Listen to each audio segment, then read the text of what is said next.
Good evening. It is Friday. It is Christopher's birthday eve. Kid just got home. I popped on YouTube. It was a quiet time. It is a little after 6. Here's what we got.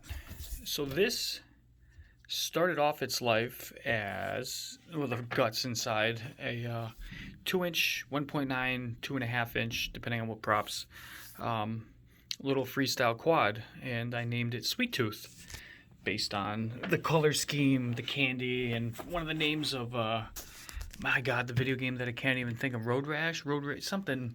Somebody help me here. I know somebody leave a comment. Twisted Metal, never mind, came to me. Which is a blast from my past and shows my age. And like I said, speaking of that, tomorrow is my birthday. If anybody that is not in the regular clique can guess my age, I'll give you a shout on the channel or something fun. And mentally doesn't count because mentally still like 12, 13. I still play with toys. But so I was looking for something obviously different, stood out, and well, it sure does that. It was on a iFlight Turbo B 111 frame, which I believe was 111 millimeters. This is 120. This is the eachine Civitar, if it's pronounced properly, and this is the 120. They also had a 140, the big cinewhoop style frame. It has a small stack in it, so my concern was, is it going to be able to handle the amp draw and all that fun stuff, and some of the science stuff that I don't quite have down yet. But it's 12 amp ESCs, something like that. Like I said, it's a small stack, and I don't know if you can see it. I had to custom cut and modify because it's a 16 by 16 stack and not a 20 by 20.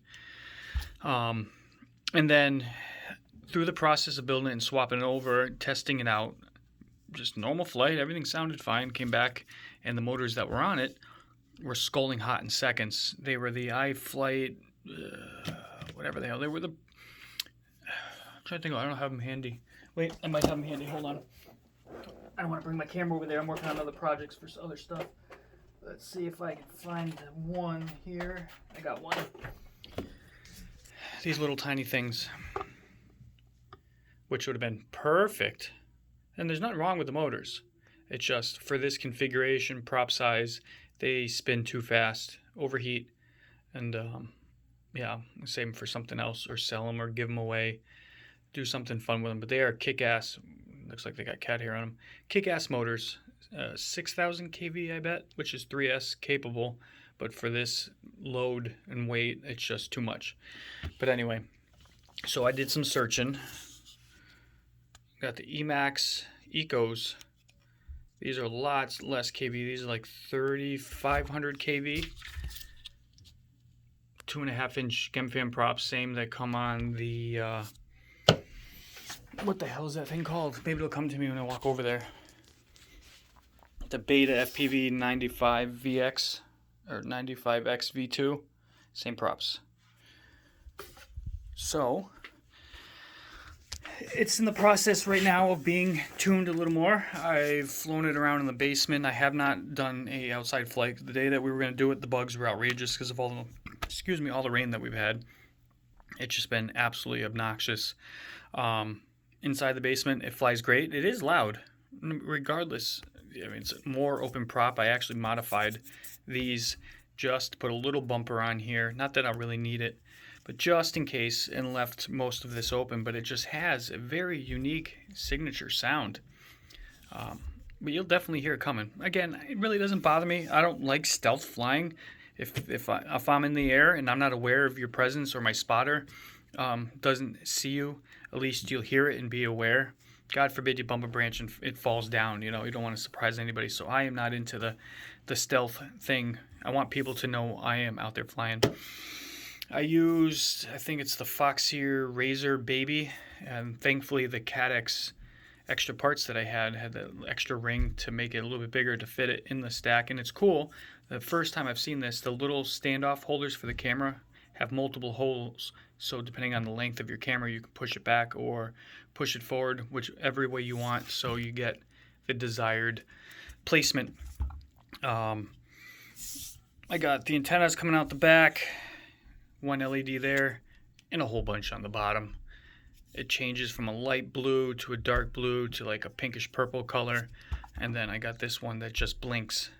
These are all programmable separate LEDs, so each one, it can be cut each time to, if you wanted 1, 2, 3, 4, you can separate them all over the place. And I thought about putting them on here.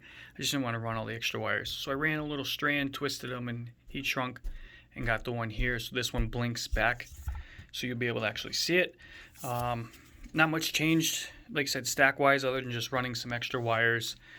The Fox Ear Lollipop connected to the eachine Nano, I believe it is, the little VTX, which I am a huge fan of for its size. That's about it. Like I said, the stack stayed the same, just some wiring. It flies good. It's just got to be tweaked just a little bit where I can actually fly it outside and make sure, you know, when you fly cinewhoopish, if you're new to the channel, the traditional style, which I don't have in front of me, with a full duct, creates a lot more thrust down, so you get a lot more dirty air. So if you're just hovering across the ground like this, sometimes the quad will react and you'll get some wobbles, or you'll see it bobbling. And it also, that cushion of air, that's another neat thing that people forget, is when you're about here, your air being pushed down actually pushes back, so you almost have a bubble that you can ride on. But it's turbulent and will mess with the flight controller if it's not tuned. All the other quads are at that spot where you can pretty much just cruise right across and you're not going to see any wobble and jitter and whatnot. So that's what I got to do to this one, considering, you know, the tune that it's on is not really meant for what it's doing. So I'm starting from there and then working its way down to smooth out, so it doesn't, you know, it's not a freestyle quad anymore. I'm going to keep it, you know, some of the rates a little bit higher, so I'll still be able to flip and roll with it. These ducts are absolutely super strong. There's other reviews on it. I'm not 100% sure what the hell they're made out of, but yeah, you can really squeeze the living crap out of them. You're not gonna break them. The only thing that I'm kind of bummed, and I saw other reviews and whatnot, was that there was a little carbon fiber ring with the holes to support, or it'd been nice to do a little bit more of a soft mount, just something to maybe take some of the vibration created by the motor and not have it absorb into the frame and create that resonant sound. But maybe that's something I can work on or find. But that's what I got.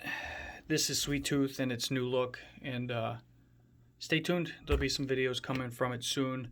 My Mobula 7 project is going well. It's a couple steps away from being done. Got some parts in, modified, did some custom stuff, just waiting for the receiver to get here. And there was something else. Oh yeah, the camera. Man, I'm losing my marbles. I'm getting tired. It's actually the replacement camera for the Crux, I think it is. So it actually has the screw holes in the side to fit the canopy that I'm using. So stay tuned for that. If the weather holds out and we don't get a bunch of other crazy thunderstorms, I'll fly for my birthday tomorrow. And that's what we got going on. Pretty quiet weekend. But thanks for tuning in. Let me know what you think of Sweettooth. Any opinions? Something that you would do different to it, or if you have an option, like I said, for the little screw mounts, I'd love to hear it. And if you've built on this frame, I'd like to see what you've done, because other than just the reviewers reviewing the quad itself, I haven't seen anybody put anything on this frame. So I like the fact that it stands out and it's different and it's bright and blue sky and pink. It would disappear in the sky except for the props, so who knows. But yeah, thanks for tuning in. Appreciate y'all. We'll see you soon.